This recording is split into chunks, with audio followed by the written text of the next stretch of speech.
Hello and welcome to the Last Word on Spurs. Happy Halloween. We are your multi-award winning Tottenham Hotspur podcast. God, I'm feeling scared. I've got Daniel Levy in front of me. I've got Axe Murder in front of me. I've got Christina Zandes back. It must mean we're here to preview Chelsea back in the Premier League. It is that dreaded match week 10 that everyone had feared, they were scared of. But we're here, and it's so that bad that our comments are frozen in the background, and we know you're trying to get in. We are going to unleash you in soon. We promise you, for those that are trying to reach us on the show, welcome. Welcome to the edition of Last Word on Spurs. Don't be scared. It's only Chelsea next. What is there to worry about? Let's bring in a top-tier panel that are going to try and guide and steer you through as we build up to Spurs being at home to Chelsea. Back on the show, back for a big one. Christina Zandes in the house. Chris, how are you? Happy Halloween. This could be quite spooky and fun. Oh, God. Of all the days you had to bring me back, it had to be Halloween and the scariest fixture that I hate the most, Tottenham v Chelsea. I can't believe it. It's been a while since I've actually been on here. The last time I was on Last Word, I think we still had Ange. We still had Levy. Yeah. Wow. And we've been reunited with one already. It's only been a couple of minutes. I mean, Levy's back apparently as well. Breaking news on here. So, yeah. Chris, love to be back alongside us. And I was going to say the two best looking ones from the Spurs 5, but I'm not sure I can even say that at the moment, the way the outfits have just come out. And we had one dressed as Daniel Levy and one, of course, dressed as a very interesting individual with an axe in his hand. Jonathan Hamme's back. John, how are you? Does the voice deceive us? Yeah, I didn't know whether to come as Dead Spence or Stabby Simmons. Simmons is scary enough at the moment. We need to get that form going. How are you, John? You okay? Yeah, all good. Right, let's get back to normal. Well, I don't think there is such a thing as normal. Right this minute. Yeah, I've got to go out like this. I've got to go to a petrol station dressed like this. I'm going to a party. I wouldn't just dress up like this. It's times, and as Christina says, this is how I hang out. Yeah, as Christina said, this has been a bit of a horror fixture for us. I think in the last two home games we've conceded 8 goals, but hey, things are for turning, and hopefully this is it. This is it tonight. Tomorrow night. Tomorrow night indeed. John Lovesley back alongside us. Gave us a fright for those that were watching the show on YouTube. He came in dressed as Daniel Levy. Would that not have been the biggest Halloween scare of all? Lubo's back in the house. Lubo, how are you, mate? Those of us back for a big game. All good. We've got to have a laugh, haven't we? Got to try. Absolutely. Otherwise, I mean, that home form nothing's scary enough right now. So we've got to try and lighten the mood. On this edition of Last Word on Spurs, we'll be bringing you all the latest team news as we do head in to Chelsea to come on match week 10 as Johnny zooms up the camera there. If you weren't scared before, you are now of match week 10. We've got a big game coming our way. And Thomas Frank has said ahead of the game just the importance, of course, Chelsea coming to town, a chance to really raise the noise at the Tottenham Hotspur Stadium. Let's quickly hear what Thomas Frank has said about the Chelsea game and what he needs and wants from our fans, of course, ahead of the game going into Chelsea. Let's quickly hear from Thomas Frank as we build up to Chelsea to come at the Tottenham Hotspur Stadium. Let's hear from Thomas Frank. Is it a collective? Let's go out there tomorrow night. Huge game. Yeah, that will be fantastic. That is the plan and the aim. As you said, 5,000 fans traveling on the road Wednesday night. That's incredible. determination, and we need that from the fans. We need that from the team. I'm so proud of that and pleased with that. And then at home, I can't see why we shouldn't be able to perform and have a very good run at home. Definitely the best fans in the world, and we know that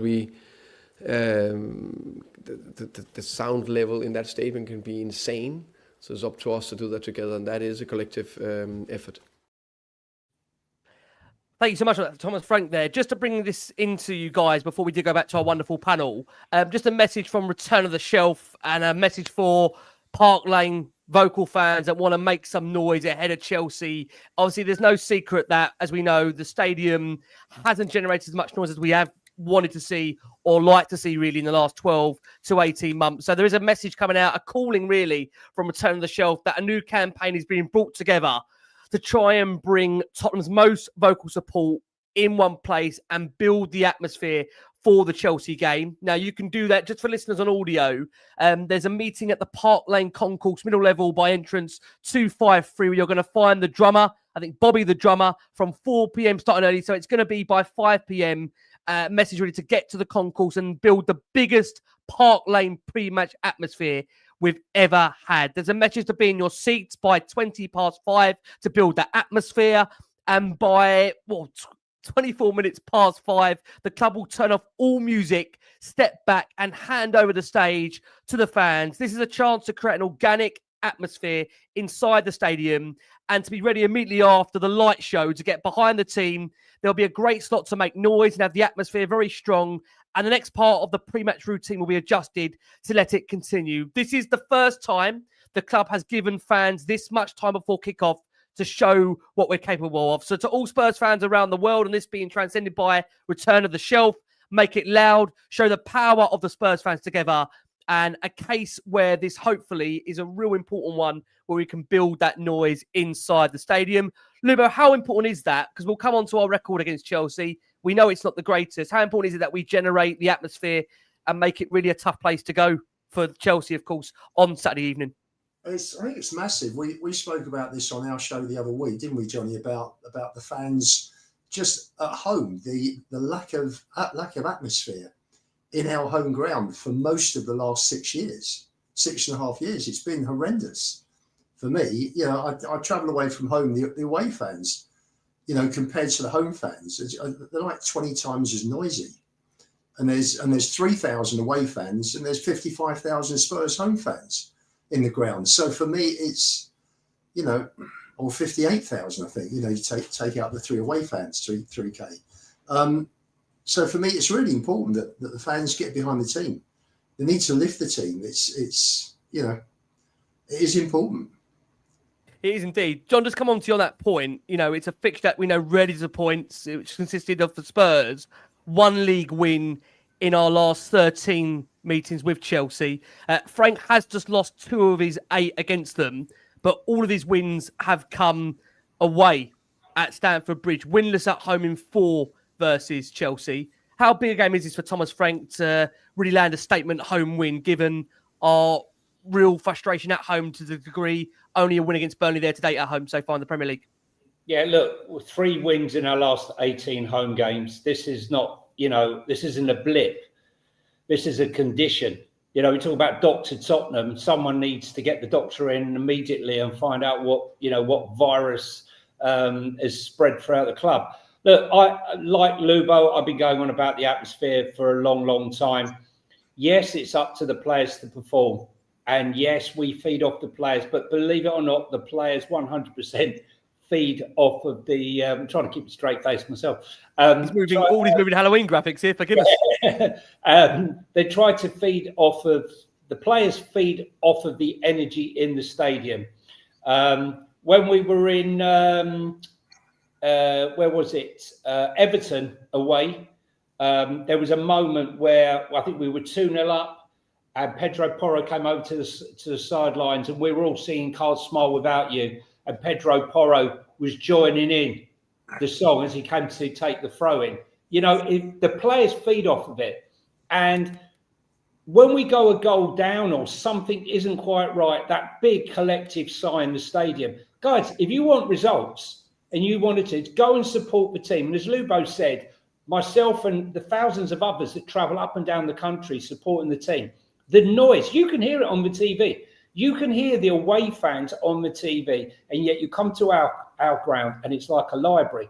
It's a massively important game. And if we want to change the history of this fixture, it was one win in, as we said, in the last 13. last 6 at this stadium, I think. Right. Last 13. We have to do our part, and it's up to then the players to not have any excuse why they haven't performed. This is huge. Whether or not the fan base are going to give Thomas Frank any time is very debatable, because right now, one loss, one draw, one bad, even a win and a bad performance. You know, I've seen it all online. I couldn't stand another 3-0 victory winning the way we won against Everton.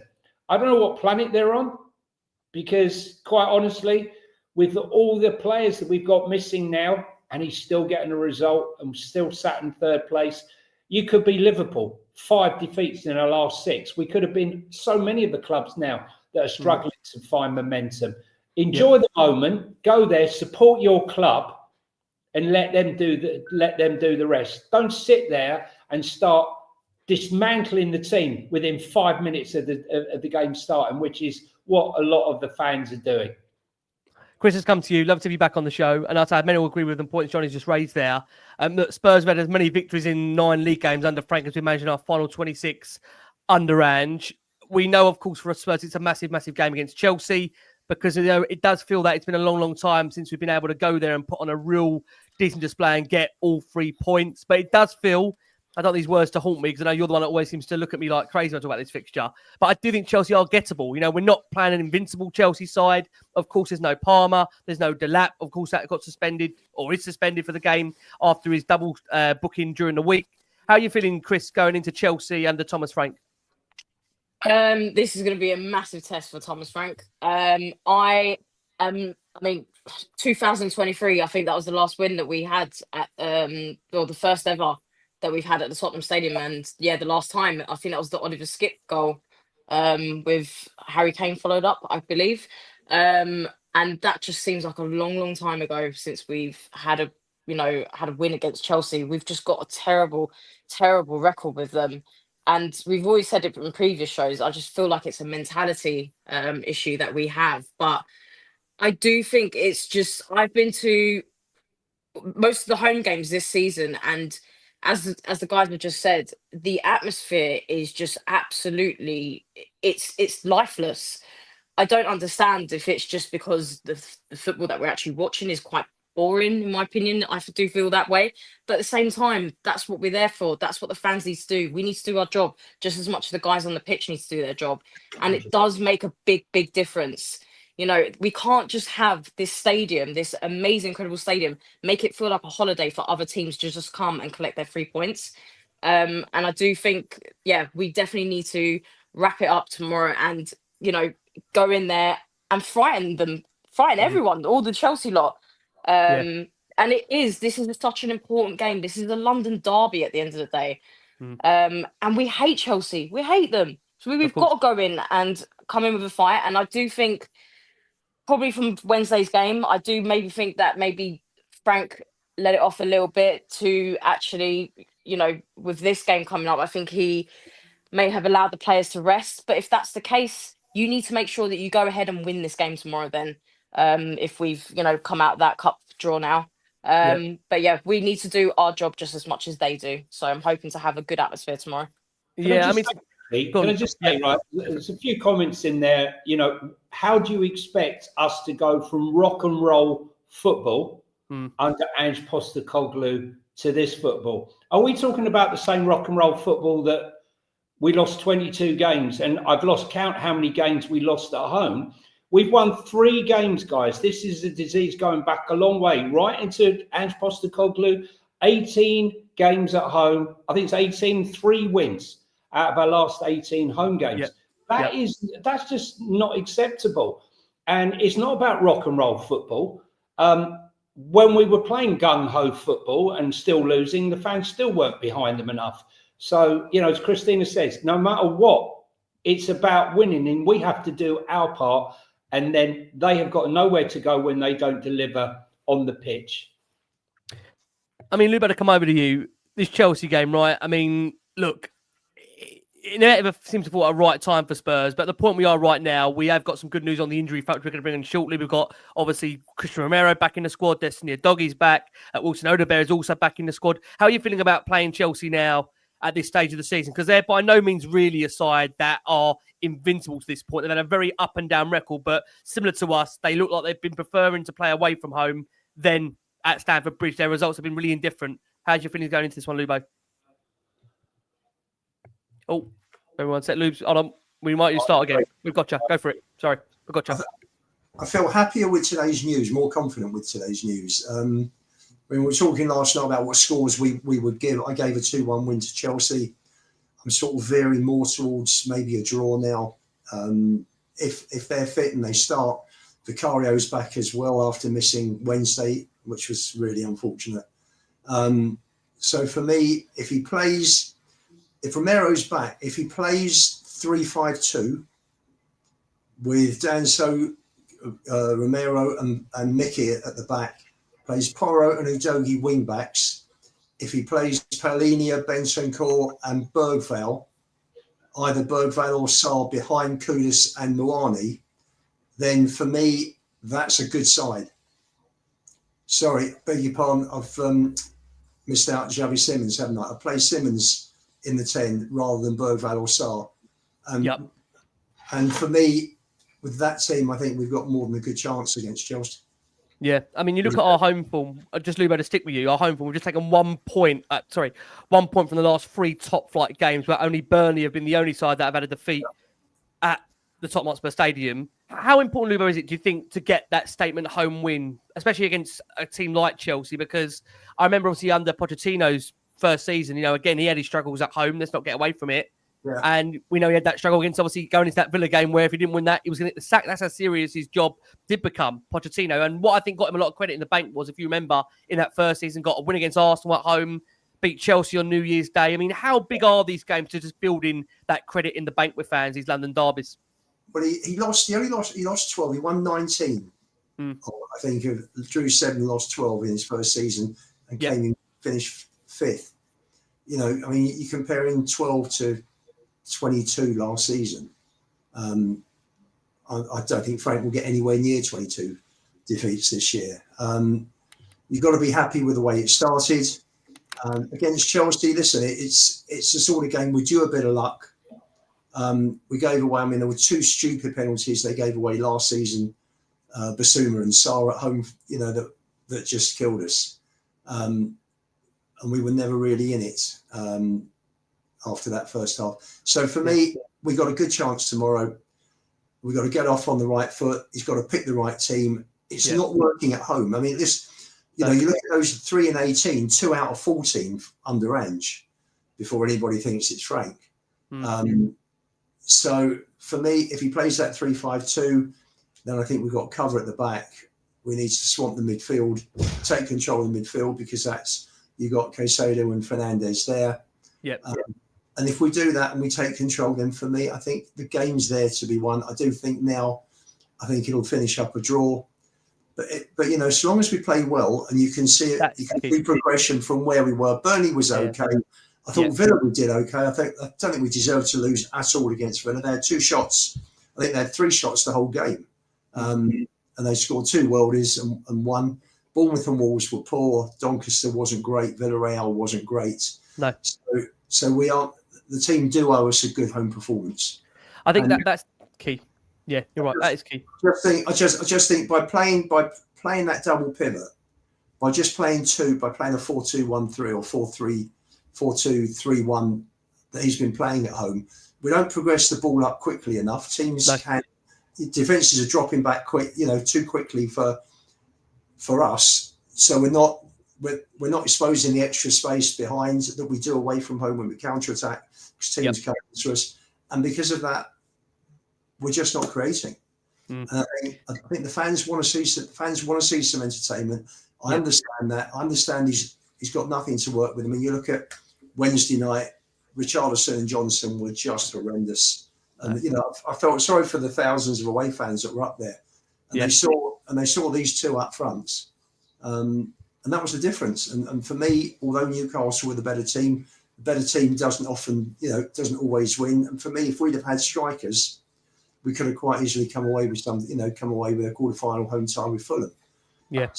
So it's there to be done, and I do hope the fans get behind the team as well and lift them, and we have a good night under the lights.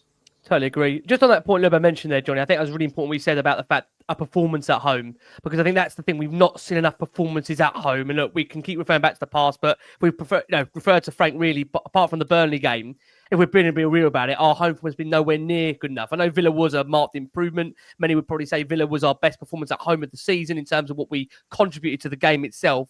But how important is that, Johnny, that in London derbies, like I keep on saying, these games are an opportunity to really get credit in the bank with supporters. And like, for fans that aren't maybe on the full esteemed Thomas Frank bus yet, wins against the likes of Chelsea, United, Arsenal, these are where you build credit in the bank with supporters. So how big a game is this for Frank in terms of being at home to Chelsea? And also, I just think also to ask you, psychologically, there's a lot of these players that have lost to Chelsea already quite a few times. So how do they deal with that as well from your perspective? I think if you go into social media and you look at the fixtures now, and people are saying, fans are saying, you got to be joking. What, you think we're going to beat Chelsea, Man U are on form now all of a sudden. We're not going to get any points. We got PSG, we got Chelsea.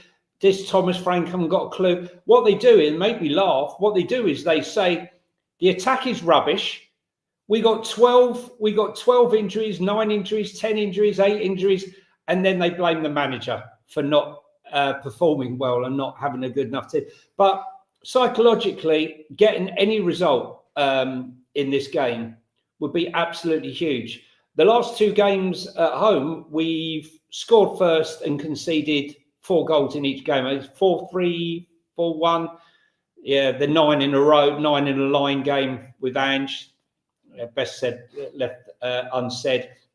But look, I think the fact that Cuti Romero's coming back is huge for me. And as Lubo said, playing the back 3 like we did at PSG, I think is the way to go.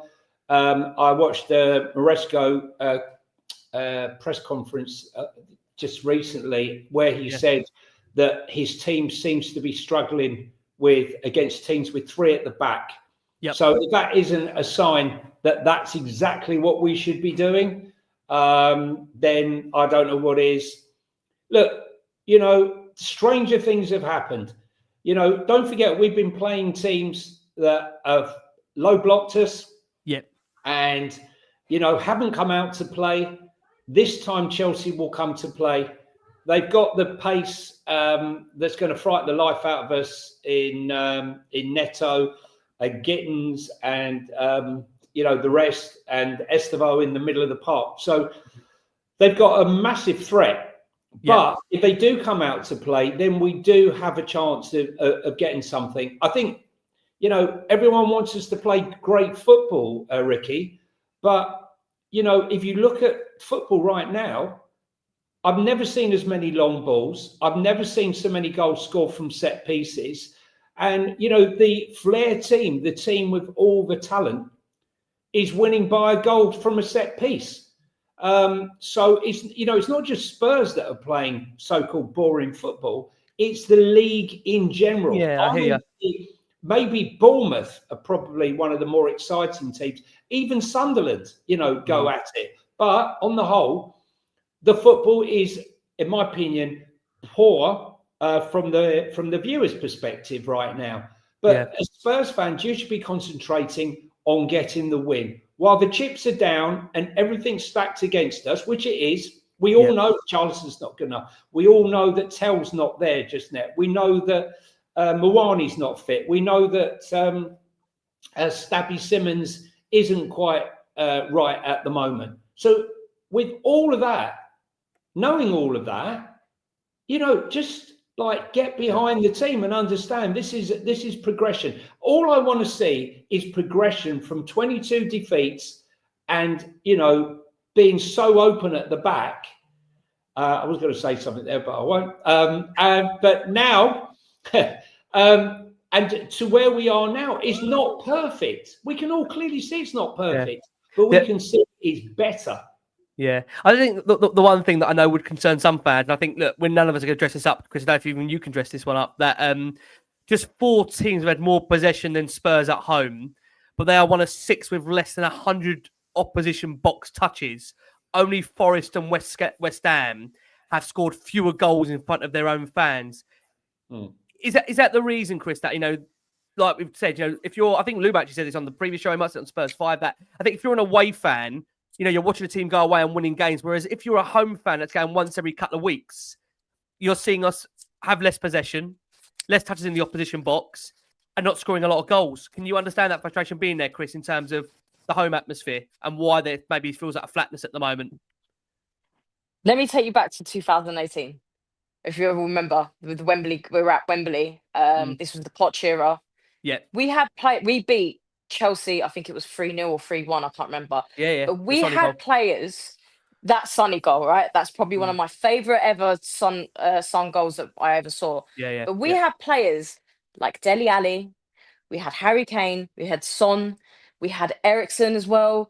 Yeah. These were all, like, in my opinion, I just thought they were like star quality players. They were, absolutely. We don't, I personally don't think we lack that now. And I said this for ages, like when we're talking with transfer windows, like I've always said with a striker, we needed to get someone in as soon as possible. Like I thought that was a priority. We needed to get a striker, and we never did that. And I just think now we need to get a star player to come in, but we lack that right now. And I mean, it's an opportunity for the boys who we have got at the moment for them to become that player. I don't know who it's going to be, but I just feel like we need to calm down a little bit as Spurs fans. I know I do it myself where I feel like I'm getting a bit negative. But when you do compare our season to last year, it is definitely an improvement, especially when you look at where we are in the table right now. It's just I completely, funny enough with Johnny, what you were saying about the Premier League right now and football being really boring. I was having the exact same conversation with one of the presenters today. And we even he's an Arsenal fan, and even he said it himself. We're just winning 1-0. Like there's just nothing going on at the moment. There's no drama in the Premier League right now. The only drama right now is the downfall of Liverpool, but that's pretty much it. But I just feel like us fans, I get it. Yeah, we won that trophy and that, and then we expect ourselves to become like prime Barcelona after Thomas Frank has come in. It takes time. It takes a lot of time. Look at Arsenal. Look how long it's taken them to get to where they are now. It's a 5-year, 6-year project. It's 5 years, and all that money that's been brought in as well. Yeah. It takes a lot of time, and I actually think it's not my complaint is the home games, because I do not want people to be coming in and grabbing 3 points at home games. That is unacceptable. Of course not. Yeah. And it's like you guys said, like it's everything that needs to come in, like with us, and the fans that need to help build it up, of course. And I just feel like we always do get a goal in the beginning, and then we just kind of sit back and allow the others to absolutely destroy us, and that's what we can't allow to do tomorrow. We've got Chelsea have got players, Cole Palmer, for example, who's going to be out. That's a huge opportunity for us, because I think Cole Palmer is absolutely phenomenal. He always scores wonderful goals against us. And now we've had honestly phenomenal goals. I really do rate him. I hate to say it, but we've got 3 of our players back tomorrow. We've got our captain back. Yep. Use it as an advantage. Absolutely. I am hoping to see something exciting, especially for my guy Romero. Hopefully he comes back. I don't know if he'll start. I'm hoping probably will. But yeah, it's even with Thomas Frank, I can tell he himself hasn't clicked together with the team that he wants to pick. Every single game, he's changed it up. And that's fair enough. I'm happy that he's doing that. And he's not sticking to one, unlike Ange, who used to do that. Who used to stick to one team and that was it. But at least he's actually rotating and moving them around. But you can tell still he's not got it clicked just right now. And I think that's why with Simmons, we still haven't seen the best of him at all yet. Because I think he needs to find where he is. And I do think he's a number 10 player. But Frank needs to just figure that out. And yeah, I'm just hoping soon he will start to click where he wants the players to be. So yeah. I think it's really important. I read that stat. Lubin had to come back round to you, and I hate to say it again. Just 4 teams having more possession than Spurs at home, but they're one of 6 with less than 100 opposition box touches. Only Forest and West Ham have scored fewer goals in front of their own fans. Lubin, is that, you think, where maybe the frustration comes from? I mean, I think you were saying as well that because the home form really hasn't been up to speed of what it was away from home. Do you think if we can improve that home form now, we've got 2 massive statement home games to come, Chelsea, Manchester United, you take 4 points out of 6 or 6 points out of 6 suddenly, maybe the viewpoint looks a little bit different. Would you say so? I think so, definitely. I think it'll lift the fans. You come away with 2 home wins in the next week. The whole landscape changes, and Spurs go off to the Emirates in 3 weeks' time, 2nd or 3rd in the table. Yeah. So for me, it's about players. It's about him picking the right squads. It's about getting the ball forward quickly, which we haven't done. And the reason why we got loads of possession and no shots is because we just we build up so slowly that the opposition pull their players back. They're in position, and we just got to go left, recycle the cloth recycle the ball to the right, put it back, and loads and loads of touches of the ball, but meaningless because they're all square passes. So you look at the quick movement that we showed in those 20 minutes at Newcastle before half time, and we've got to see more of that. Yeah. Also, a good point from Simon. Xavi's realised he has less time on the ball than the Bundesliga, and also the physicality has to improve on the ball. I think that's a fair point, John. I mean, you'll know as well as me that these kind of games, like a Xavi Simons that's been bought for quite a high price tag. I mean, these are games where you can endear yourself to supporters right very quickly. A goal against Chelsea, goal against Manchester United, these high-profile games. Suddenly, could this be take off for Xavi Simons if he can turn up in one of these 2 games, hopefully being Chelsea, a big London derby? Yeah, of course. You can go from 0 to hero very, very quickly. And you can go the opposite way as well at Tottenham Hotspur. But no, it's definitely a chance. Look, for me, this game, I think it's absolutely crucial that we play this 3 at the back. The reason being that Caicedo and Enzo Fernandez are 2 absolute monsters in the middle of the park.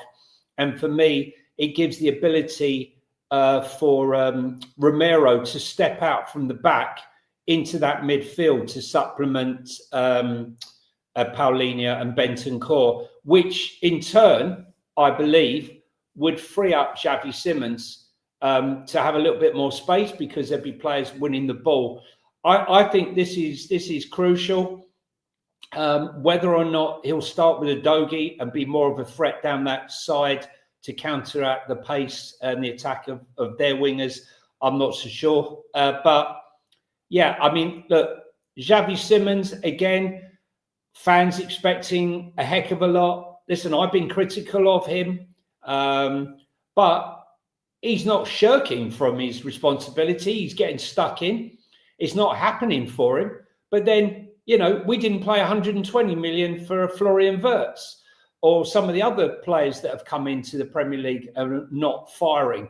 So we got to stay with it. And football's fickle. Fans are fickle.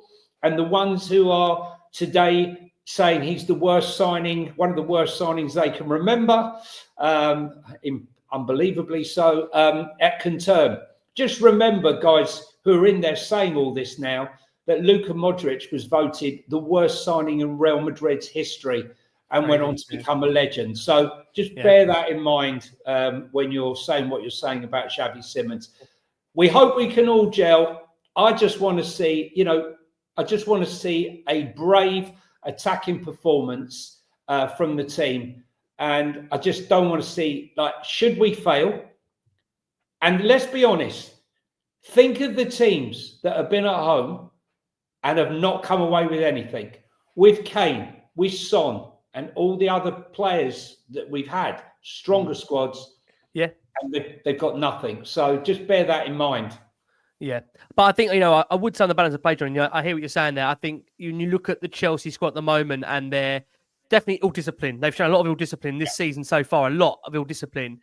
I would be absolutely gutted if, I know we've got injuries right now, but I think we've got a good enough team for me to be able to at least go into the Chelsea game feeling we could get something. I feel, I'd still feel a big, if we could get a win against Chelsea, I really think that changes the mood around, because Chelsea have been a team that psychologically have caused us so much damage over so many years. Let's not get away from it. That for Thomas Frank, that would feel like a massive scout for him at home to beat Chelsea. Like Lubo says, with United, with Arsenal on the horizon, that will maybe give fans some confidence that, you go and beat one of the big teams. Look, we beat a Man City away already.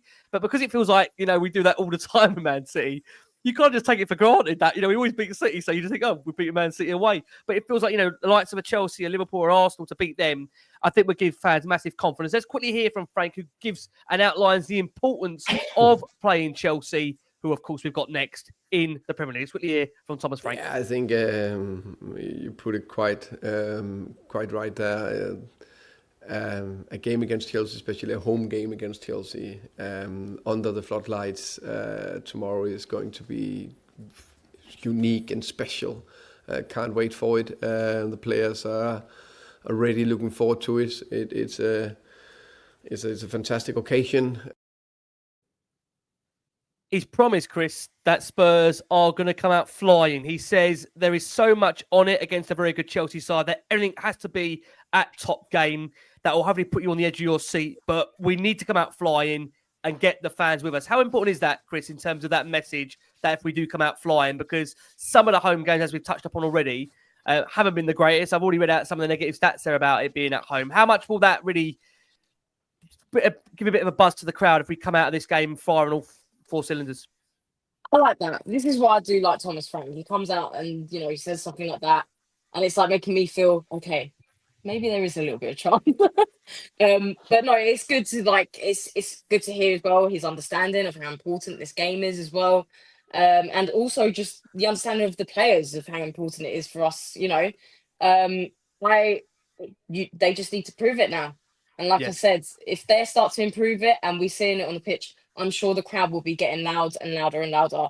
But it's just, oh God, here comes Arteta. He's back again. Here he is. But I truly hope tomorrow I just get to see just something different at least. Like, I want to see more. Do I even dare to say more? Because there hasn't really been much attacking football. Yeah. I just need to see creativity.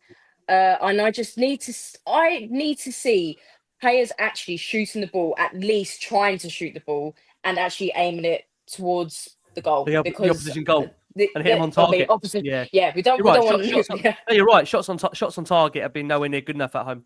It's been absolutely nothing, and I just don't feel like every time they get near the box, our players just panic, and I don't understand what that is, why that is. So it's just get them in, guys. Come on, like this game, I can't even tell you how much we hate Chelsea and how much it would be such a buzz for us to get there and beat them, and then go ahead onto these other games that we've got. We've got a massive fixture coming up now.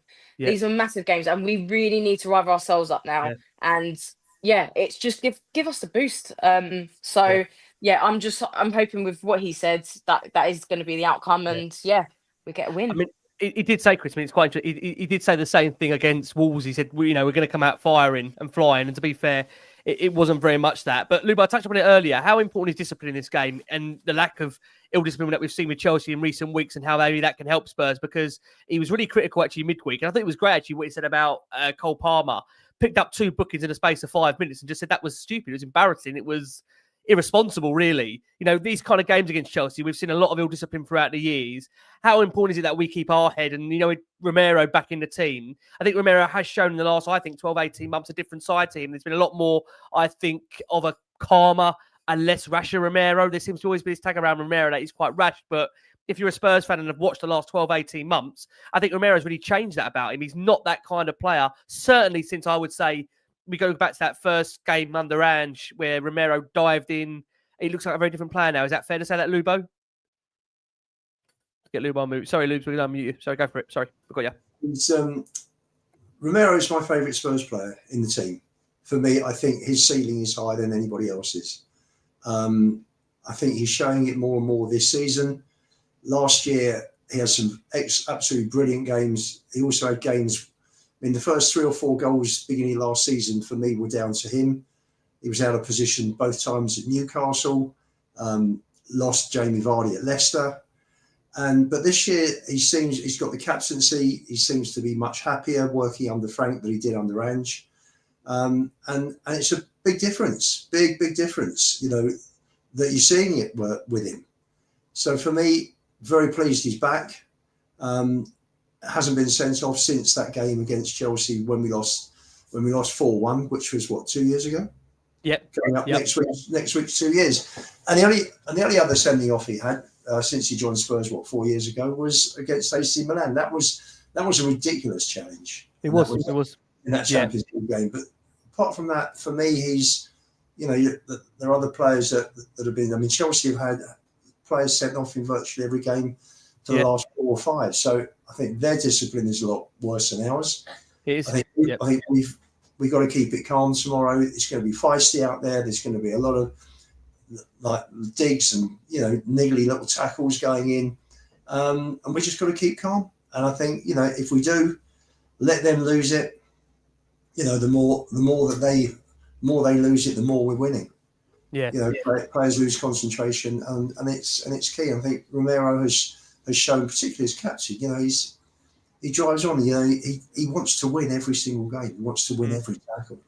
He does indeed. Having him back will be absolutely key. I mean, players like Danso are a really good stand-in. You saw how well he played on Sunday at Everton.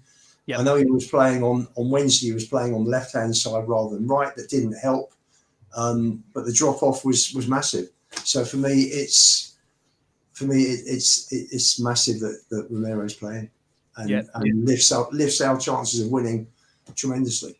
Yeah, go on, Chris.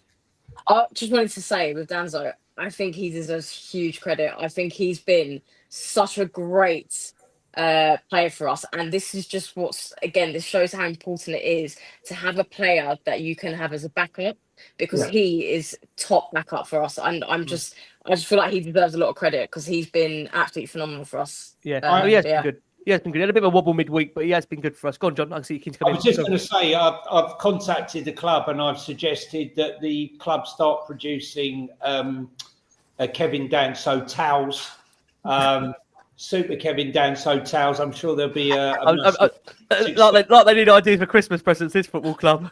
Yeah, well, they only need an idea. But I'm surprised we didn't try and go for Walter Maida with that name on the back of his shirt. How many characters is that for a football shirt? Walter Maida. That must be because he was making a fortune, didn't they, on that shirt? Triple. That's why they signed Mickey van der Ven.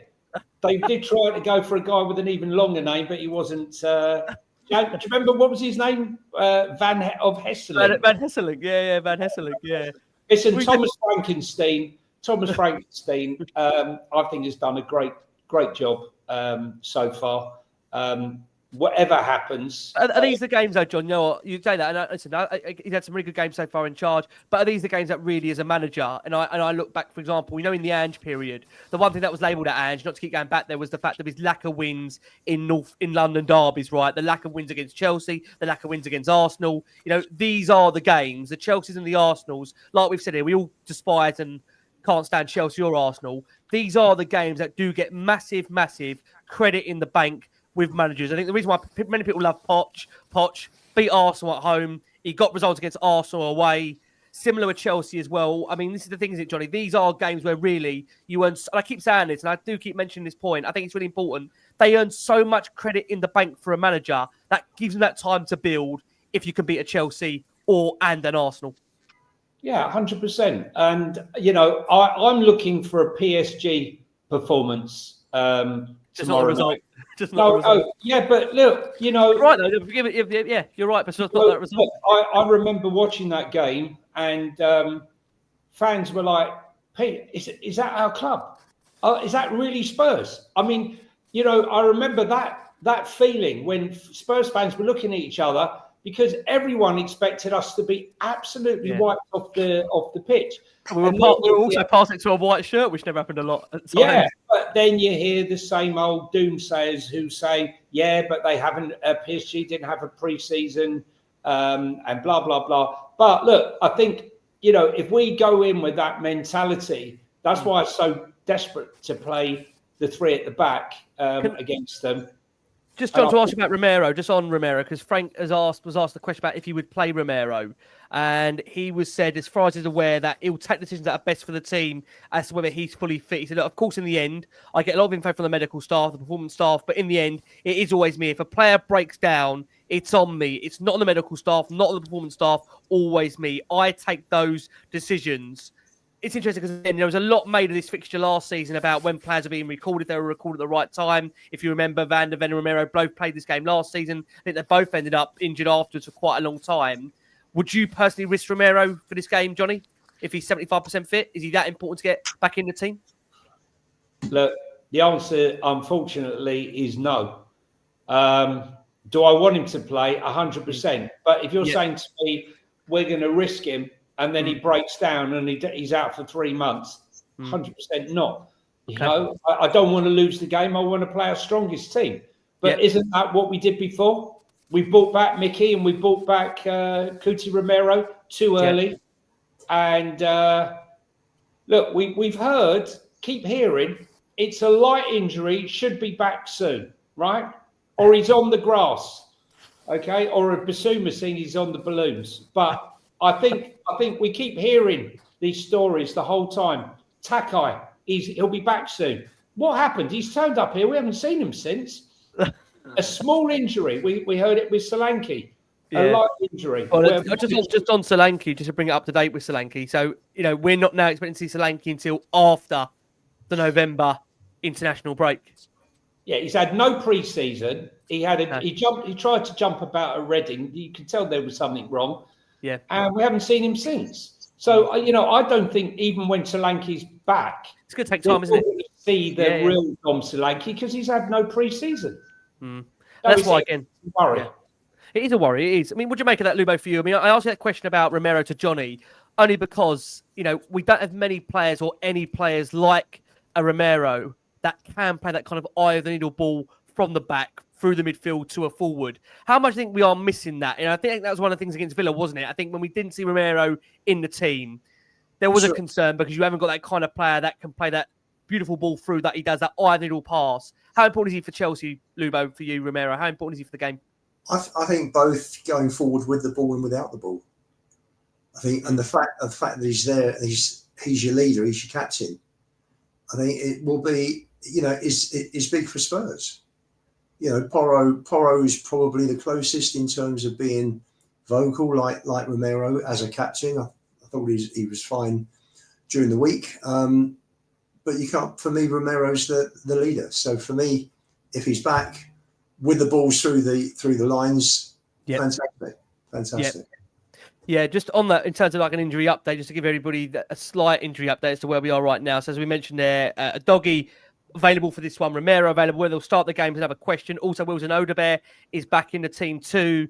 Like we said, with regards to Kota Takai, currently not training at the moment, but set to start training as things stands. And the more I got to say, for those that watch the show live and we show Kota's picture, he looks younger every time we show his image. He's the only player that doesn't ever age on this podcast. Quite incredible. When he does get a game, you'll then wonder if he's underage, bless him, because it's quite remarkable how this guy looks younger and younger every time we see him. So no Solanke. We'll see him after if we do see him, like Johnny said, a very important point there, after the November international break. But again, very little game time for him. He was also asked, Thomas Frank, about Mickey Van der Ven's form. Let's quickly hear what he's made of Mickey's form and how he wants to keep him progressing as a player. Let's quickly hear from Thomas Frank on Mickey's form so far. His set of skills, how special it and how much an advantage Mickey is giving you defensively and also offensively. I think I think these days every player needs to both defend and attack and play the ball and forward and be good in the set piece and so on and so forth. Mickey, let's start with the ball. Very good composure, brilliant left foot, can go long, can play short. Of course, his pace is quite unique. Then there's the cool defending in the decisive moments. I think he's doing that better and better. Then there's leadership. Then there's how good are you on set pieces, both boxes. I think he ticks a lot of boxes. It's just continuing performing at a good level week in, week out. There you go. That's Thomas Frank there. Just guys, just on Chelsea quickly. Who are the players that worry you the most? I mean, I'll start with you, Lubo. Chelsea. Who have we got to watch out for? Do you think fans need to watch out for on Saturday? Who worries you the most in that team at the moment they've got?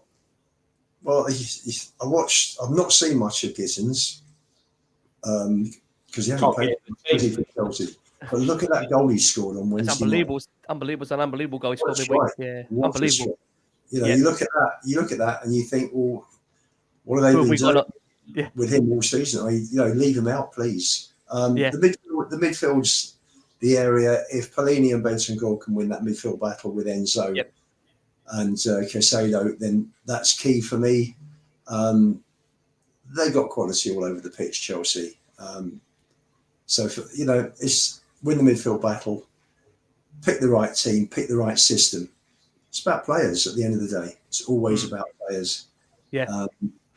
Hopefully we'll be walking out at 7:30 tomorrow night, and the high road will be buzzing. So yeah. Fingers crossed. Fingers crossed. I mean, Jonathan, on that point for you, I think Esteval is one of those players we've got to watch out for in a Chelsea shirt. He's been very, very good since he's joined there. Anyone else that gives you concerns going into the game that we should be mindful of? Do you think this one? Well, in the summer before the season, I made a bit of a bold statement that Esteval will become the best Brazilian to ever play in the Premier League. Bit of a bold statement. I know. It's a big statement. It's a bold statement, but there's just something about him which is just like mentally special. I don't know what it is about him when I just look at him. No, the kid has got skill. He's got an ability, isn't he? Very good player. It just depends on what his mental application's like, because he could have gone to Barcelona, could have gone to Real Madrid. I think, look, the middle of the park, the duo of those two, of Caicedo and Enzo Fernandez, is huge. But Pedro Neto is going to be a problem. Gittins, they've got so much flair on the flanks. Yeah, we're going to have to be really, really tight. For me, if we go with the 3, we've got every chance. Because I'm going for a 2-1 win to Spurs. Okay. But I'm going positive. I think if Romero doesn't start, which is possible, listening to sort of the double talk there, that maybe he's not quite fit, and trying to get Maresco thinking. I know that the 3 at the back gives him problems. Give him 3 at the back, we can win it. We go 4 at the back, it's going to be difficult with those wingers. Yep. Yeah, I mean, one man we might have to watch out for. Not that I think he's in great form. Of course, is Garnacho. Potentially might be available for this one. You're looking at Chelsea really at the moment. There's no Delap, there's no Cole Palmer.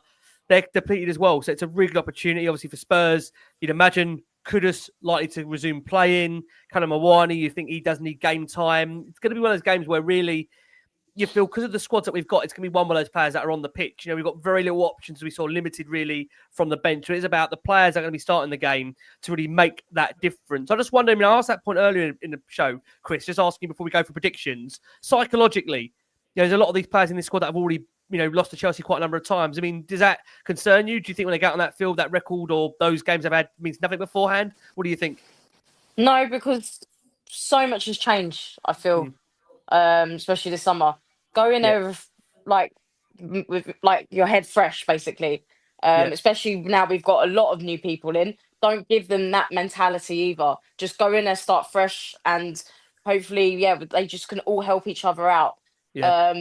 And like we've already said, like Chelsea have a lot of their main players injured at the moment, so use that as an advantage. Yeah. And we just Garnacho is actually one of the players I would have said as well. That concerns me because he's on a hype at the moment, and it's just funny because obviously when they bought him off United, I didn't think he would be playing anywhere near as good as he is right now. But I can just imagine someone like him. He's an odd player, though. I mean, like you said, you're right about Garnacho. He's a player that can turn up for the odd occasion. I mean, I think the frustration is that you can see his ability, but the consistency of the player has been one of the biggest problems, hasn't it? It's Going to be an interesting one. Well, like we say, we know how disappointing our record has been. 1 league win in the last 13 meetings. I touched upon Frank's record. Frank has just lost 2 of his last 8 against Chelsea. However, I think all his wins with Brentford have come away from home. So he is winless in 4 games versus Chelsea. This hoodoo, we've got to reverse this record somehow. There was a time where I think when you look back to the Redknapp era and Pochettino era, we didn't have a terrible record at home to Chelsea. The last few years, and especially with the move to the stadium, Christina mentioned, I think, at the start of the show, since the Oliver Skip goal and Kane score in there, the record has been nowhere near what it should be in terms of home games against Chelsea. So we need to see a reaction for sure against Chelsea. I think, I know the guys, Lubo, I don't know, put words in your mouth. I know you would have maybe take a point, but I just look at the Chelsea side at the moment. I think they're gettable. I really, really think they are. And I think for Frank, this could be a massive opportunity to get that statement home win. So let's start with you, Lubo. What are you going to go for on that? Let me unmute him. That'll be good with it. We've got him. Go on, Lou. Sorry. With Romero and Udogie playing, I'll go for a 1-1 draw. 1-1 draw. What changes your mind? What changed your mind on that? Or can anything change your mind on that for you? Because Romero is a key player, Udogie as well, and I think he'll play Porro. I would personally play Spence and Udogie as fullbacks, but I think he'll play Porro. Okay. Yeah. If he plays a 4, if he plays a 3, then Porro and Udogie are your guys. I just think with Romero there, I think it'll be massive if he's fit. Yes. Yeah. And Frank won't take a risk with. No, he won't. He won't. And if he's out there, he'll think he's fine. Romero got injured against City at the end of October, missed a week, came back against Ipswich, aggravated the injury. Yeah. Missed 4 weeks, came back to training beginning of December last year. Started training again. They didn't give him the extra week for the muscle conditioning. Threw him straight out against Chelsea. He got injured and he was out for 3 months. And I think he was out until the Bournemouth game on March the 6th. Yeah. So Frank won't make that mistake. And for me, if Romero's fit, he plays, and that'll be a big difference, make a massive difference. So for me, listen, a point isn't ideal. We all want 3. Yeah. But bearing in mind, I feel Chelsea are coming. The dog's coming in the back. You can tell Chelsea's coming. You can feel them. You can hear them. They're coming. They're coming. They're coming all the way down from West London. You can hear them. Lubo's going for a. They've been running over us for a few years, those dogs. I tell you, Chelsea away from home to us. God. Listen, Lubo's gone for a Desmond. Chris, what are you going for? I know you dread this fixture. Me asking you this whenever you've been in to predict Chelsea at home. We've had some wild ones on here during the years. We've had 3-1s and 4-1s and 5-1s. I've had to make it more of a serious panel here, Chris. I've had to make it more serious with these two gentlemen. Make it a bit more serious. What do you reckon? What are you going to go man, I'll never forget that time. When I predicted, what was it, 4-0 or something to us? Oh my God. I think it's going to be 2-1. I don't know who to. Okay. I want to say it's to us, but deep down, I feel like it's going to be to Chelsea. Okay. Yeah. I think Johnny's the most positive one on this panel, which is unbelievable, really, given what we've gone through in the last 12, 18 months, and it's Chelsea. It must be the outfit. It must be the outfit. That means nothing to listen to an audio, by the way. Probably one of the most iconic. One of the most iconic intros we've had to this show, definitely a number of years. Absolutely loved it. Johnny, let's close with you. Prediction. You said 2-1, didn't you? I said 2-1. Look, even with the injuries that you speak of, you got to remember they've got another team of players out in Strasbourg. They've got another team of players in a holding pen somewhere out in the backyard. Even with injuries, they've got 3 6s, right, that they've played nearly £300 million for. They've still got João Pedro up front. They've still got George up there. And as you said, they've got Neto, they've got Garnacho, they've got Gittins. They have got an abundance of players. I think their weak spot is they do have a couple of injuries. Colwell not being there, that could be their Achilles heel. And the only problem is we don't have the real tools to unlock them. I'm a huge fan of Kolo Muani. I don't think we've seen the true Kolo Muani yet. But when you give him the ball, this is the sort of game that he was born to play for. I just wish he was a bit fitter. So I'm going to go for Kolo Muani to show and Simmons to finally turn up.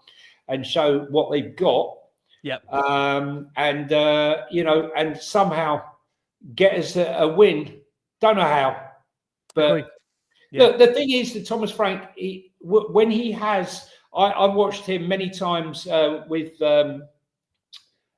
Brentford up against far better teams, and somehow he manages to get chances. It's just players; they're just not good enough at this stage. Yep. 2-1 victory. Walk out the stadium and celebrate. Bob's your uncle. Love that. We need that. We've not had that a lot against Chelsea at home. Listen, I want to say a massive thank you to this spooky, superb, splendid panel. Christina Zandes will let you go trick or treat away if you want to trick or treat away. Lubo, thank you so much. You're back, I think, Monday with that review, of course, for Spurs 5. Johnny, thank you. Of course, I think with him on Monday, if he hasn't been kidnapped or taken away for that Halloween party or where he's going, this will mean nothing to viewers on audio, but the watchers go back and watch one of the most iconic ones we've had so far today of an intro into Last Word on Spurs. John, thank you so much. Lubo, thank you so much. Chris, thank you so much. Guys, we have been the Last Word on Spurs. Thanks to the over nearly 3,500 that have checked us out on Facebook, on Twitch, on Instagram, on YouTube and more. We'll leave you to say, happy Halloween, Spurs. Don't spook us out. Let us enjoy a Saturday at home to Chelsea. And from Daniel Levy, from the Mars Wanderer and for Christina Zandes, we've been the Last Word on Spurs. Keep safe, keep well. Happy Halloween.